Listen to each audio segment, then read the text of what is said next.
On this episode of Grecofabulous... Wait, there's a new episode?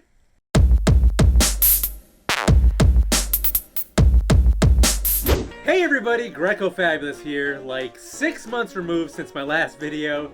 Feel like I owe you some kind of explanation. Oh god, Dad, are you really making YouTube videos again?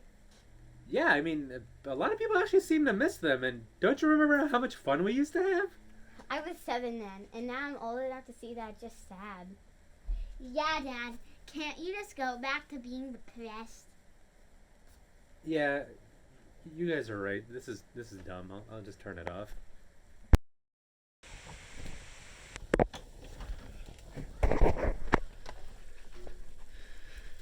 What's the matter? Can't breathe because your lungs are depressed? Alright, so let's see what I got at the yard sale before the cops show up. Just curious, what were you asking for the Furbies? $10. I honestly don't really care. We just let them run. 10 for both? Yeah, I can do that. Now, normally I don't bat an eye at a Furby, but I knew there was something special about this one. And eBay backed me up. Yes, not only is this a Furby, it's a special Furby. The kind you don't get wet. Well, yes, technically you shouldn't get any electronics wet, but this one especially, because it is Gizmo from the movie Gremlins. Hey you, Gizmo, Fundy, that. I wonder what he's saying. He's saying this is why Mom left you. It was mutual! So for $10, I got my first ever Furby. But that's not where this story ends. Because, as you know, one thing leads to another, and all of a sudden, you're in a stranger's basement where nobody can hear you scream.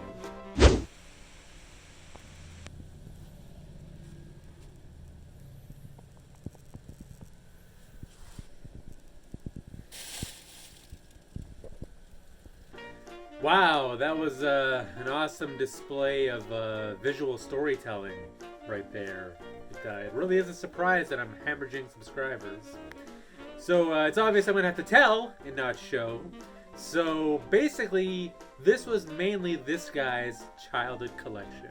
And at first, in talking with him, it was great to reminisce and all that, and he was a little bit apprehensive, but literally every time he would run back up to the ground floor to check on what was going on at his garage sale, every time he came back, he was like, I'm not missing these things. The thought of losing these does not scare me. It doesn't affect me right now.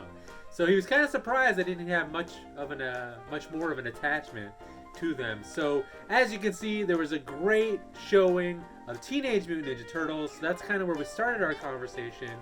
But as I was looking around, I was like, oh, what about this thing? What about this thing? And every time I mentioned something else, he was like, yeah, throw it in the pile. I don't care. So by the end of it, I walked away with a pretty cool just array of 80s and 90s nostalgic pieces that I can't wait to show you. So we don't have to wait, because that's the point of this video, is for me to show you. So stop talking so we can do it. God, you're making this hard. Alright, so let's see what I came away with.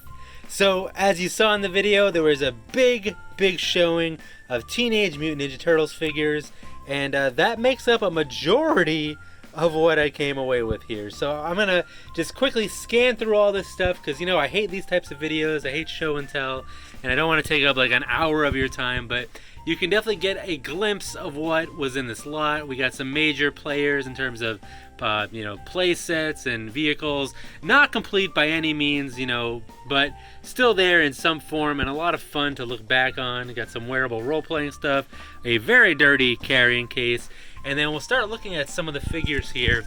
And a lot of them are not complete, but we got a good representation as far as original 10-back, soft heads, mutations, wacky action, movie figures.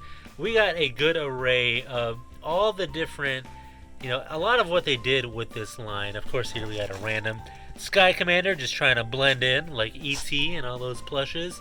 And, some other pieces. Unfortunately, Mutagen Man was not broken when I bought the lot, but in his travels, he is now an amputee. And you just see a lot of what isn't here, a lot of the cool character designs and gimmicks and all that stuff that they came away with. I really wish this was the white jersey Jordan figure right there, but that is not the case. Otherwise, I'd be a lot happier right now. But definitely a good mix and representation. And this is what kind of came from the TMNT line. The two top figures, which you will not see in this pile, but which you saw in the other clips, are the ones that actually ended up being complete, which is a nice, happy accident.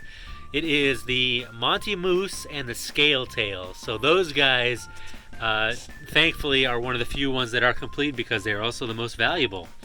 So in addition to that, you saw that he also had a good representation of a lot of other 80s and 90s lines in there. Here we have a collector's case for Batman. You might have noticed a little penguin right here.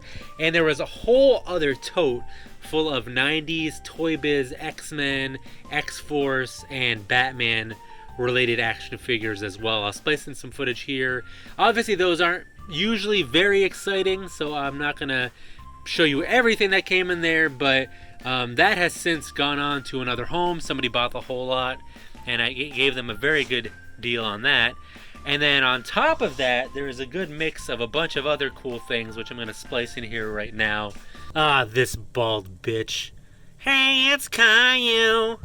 And here is just a glimpse of some of the other cool things I found along the way. We got this Millennium Falcon kind of micro play set, a Panache Place Black Lion from Voltron, this Ren, Talking Ren pull belly button string figure from Nickelodeon. You know, here's another Ren kind of plush, little bit of, you know, mixed mash. There's a random Transformer.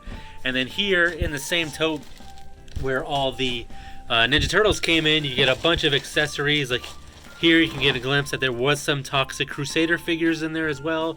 At one point I did have a Toxie, and I did sell them at the last toy show. And then there's just some other bits and pieces of toys that at once belonged to this guy's collection but have long been lost to the annals of time. You got representation by G.I. Joe and Ghostbusters. Speaking of G.I. Joe, here is the only figure that survived, it appears. And also, you know, there was other lines as well, like Bucky O'Hare. You know, we got some Stone Protectors, stuff right there, some Spider-Man, Motu. So, a good mix, a Mantech laser from Remco. So, a lot of cool things of what could have been had they survived. In addition to that, there was a wrestlers as well. We had this really cool Macho Man figure, which had, I think it was like an Elite Moments one, so it was pretty detailed, had a very cool robe. And this wrestling video game as well. Now, this was pretty cool. I did not know what to expect. I just caught this out of the corner of my eye, and I didn't think he would be letting it go, but he had no apprehension about letting this go. This is a Nintendo branded 42-inch Delta Wing kite, unopened, still in the package. There's Bowser, big bad Bowser, kind of paint bleeding everywhere, but he is still in the original packaging, and this comes all the way from 1980. There's no date there. 988. Assembly in Mexico. Look at those kids. Look at how much fun they're having. Even though the wind's blowing right at them, right? Hey, Hannah, what do you say if somebody tells you to go fly a kite? Smack my like a drum. Where did you learn that? TikTok?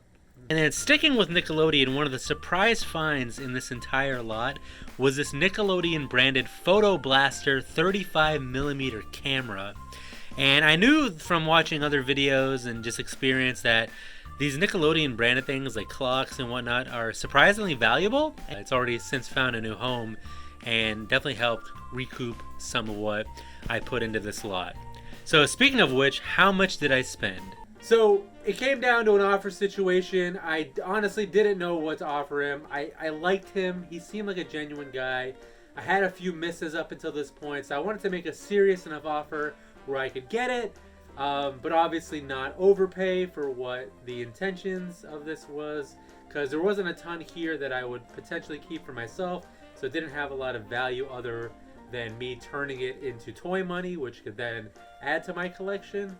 So we settled on my first offer, which was accepted of $200. Alright guys, so that's going to be it for this video. Hey, we made it! Some of us did. I'm sure if I look at the watch time, there'll be a steep drop in viewership, so nobody's probably watching this right now.